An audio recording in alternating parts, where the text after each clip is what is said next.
Welcome back to Sunrise. We're continuing our conversation with Dr. Bibobra Orubebe. Looking at all of these scenarios and how they are playing themselves, and I know you were going to make a point, but just before you do that, these recent attacks is part of what caused that concern while we're focusing on this matter again. But many will ask, do those who are, you say they are agitators, and then there are several other things going on, do they listen to leading figures such as yourself? Of course they do. They accepted the unilateral cessation of hostilities. They accepted it. They accepted it. What changed? You see that there was a lull. There was no attacks. The attack you're not talking about is just on Sunday. Saturday, Sunday. And what are we looking at? I do not think there are no personalities that can coerce dialogue. That's not the problem. The problem is different federal President Buhari's aides, different aides appointed by Buhari, wants things done their own way. We'll come back to that, because that seemed to be getting louder these days, even in social media, about some individuals who are trying to do something quite differently from what I think the president needs to clarify on that. But has the INC been in touch with anyone from the Avengers? The INC has always struggled to be in touch with all the 62 youth ex-agitators, the groups, and Avengers cannot be that invisible. That's the point I want people to realize. The Baramatu area you are talking of has a king. There are traditional rulers that we've been meeting. The last meeting was we had to go to Focados because the war theater was now expanding to brutal local governments. And we needed to go to Focados. The king, there is a king there. And we've met with all these. The issue here is, for God's sake, if the federal government, if Mr. President needs honest advice on this, I think the point is very clear. First, we need to look at the immediate, remote causes of this resurgence, and then also look at what are the enduring solutions to this. If I may just start, if you listen, permit me. The remote causes are that the issue of Ijaw demand for self-determination, that political space within the Federation of Nigeria, political and economic space, has not been addressed. The people, well, let me state this. The Ijaws are balkanized into 6 states. And in some of these states, they cannot even, notwithstanding their population, cannot even be allowed, in quote the word, allowed to be in a local government to advance ways or programs for their development. Before you talk about the solutions, could you clarify this for us? Is this about the Niger Delta or about the Ijaws?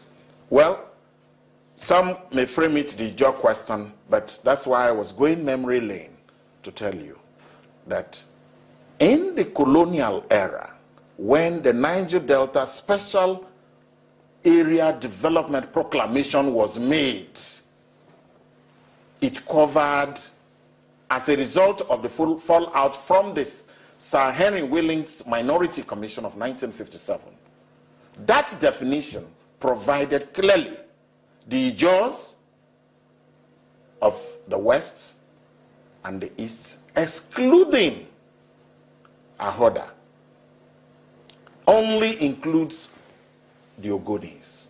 That was the definition given to the first Niger Delta Special Area proclamation by Her Majesty in 1959.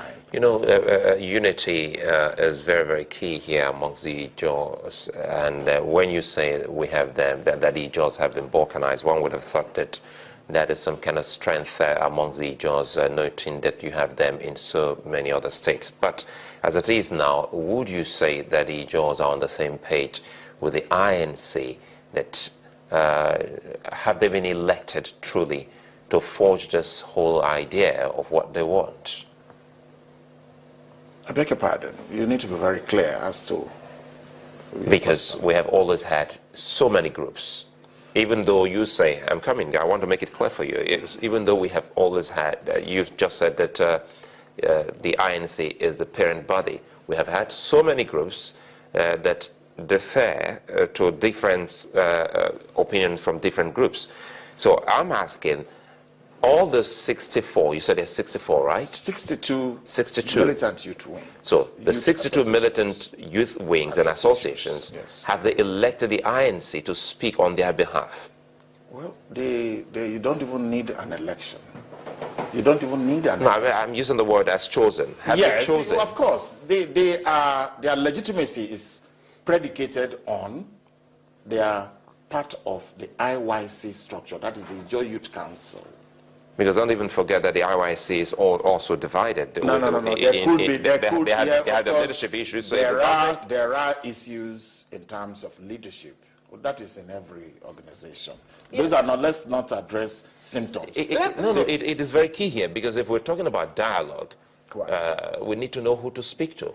We need to know who is forging this whole cause. Okay, let me just put it clearly. The Delta State government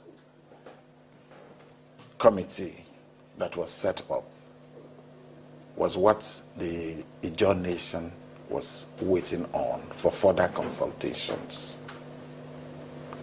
That the Delta State government knows the right Ijaw people or association to deal with.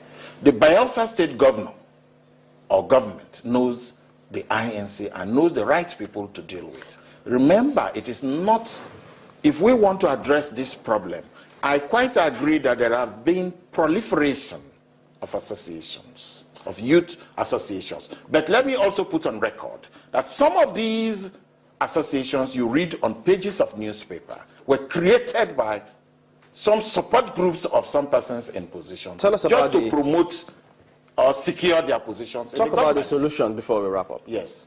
Now, solutions.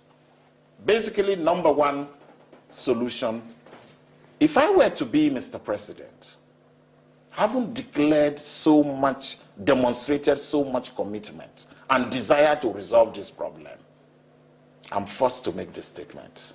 I think, Mr. President, the aides of Mr. President are not reporting the correct situation to Mr. President. The problem on ground is more severe and dire than they are reporting.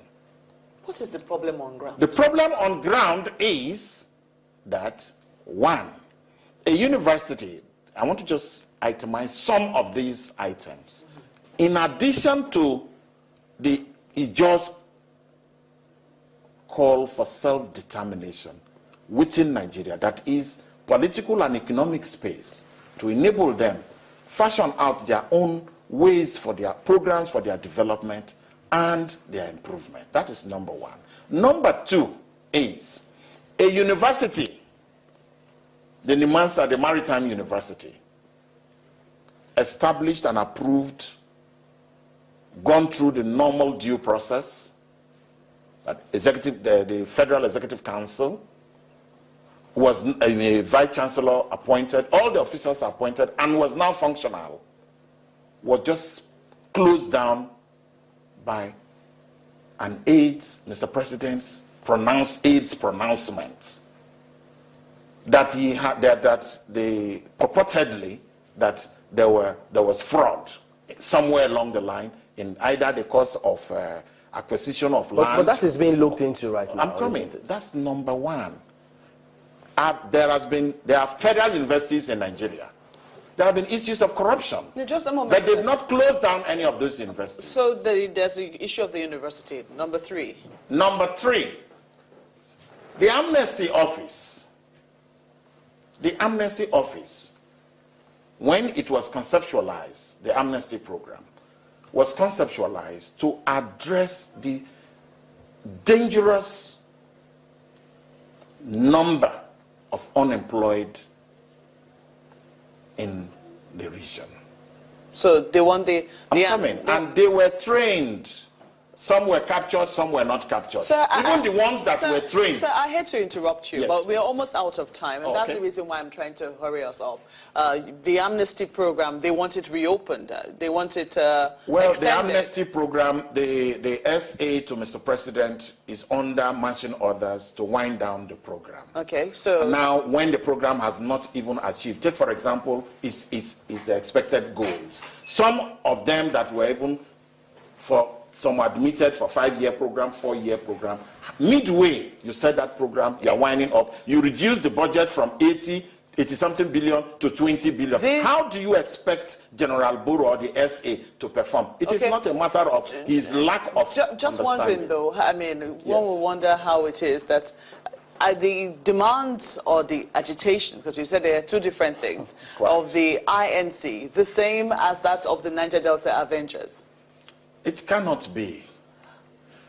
The INC, please, is only stepping in to the void to provide structured, peaceful dialogue. Because I'm wondering if the federal government does say, okay, they're going to grant this demands, will it also stop the bombing that the Niger Delta Avengers are carrying out? What have been their statements? Their statements are that because you purportedly said that this use is look, understand it. The Ijaws are not against Mr. President's fight against, Mr. President's anti-corruption crusade. The Ijaws are against that aspect that you now he listens to persons who have political scores or other issues with the Ijaws, and then let Mr. President not be made to fight proxy war for and on behalf of people with hidden agenda. Do you support the Avengers approach? The Avengers approach, we have condemned it. The INC has condemned it in its entirety and has also condemned the military option by the federal government. And that was why we sued for dialogue. How are the Ijaws carrying or getting other minority groups or other ethnic groups involved in this? Well, the Ijaws, to the best of my knowledge, the Ijaws, most of the things suffered by the Ijaws are also suffered by Shekiris, the Isokos, the Bini people, the people of old Cross River province, that is the Bibios, name the Equires, the Ogunis, Urobo. We all suffer these things. There are certain things that we all suffer in common. But there are also certain, like the issue of political and economic space that restructuring of Nigeria can address, are very peculiar to the Ijaw people. All right, Dr. Bibobra Orubebe is the General Secretary, Ijaw National Congress. We appreciate your comment on this morning. But we will be back in just a moment. Join us again.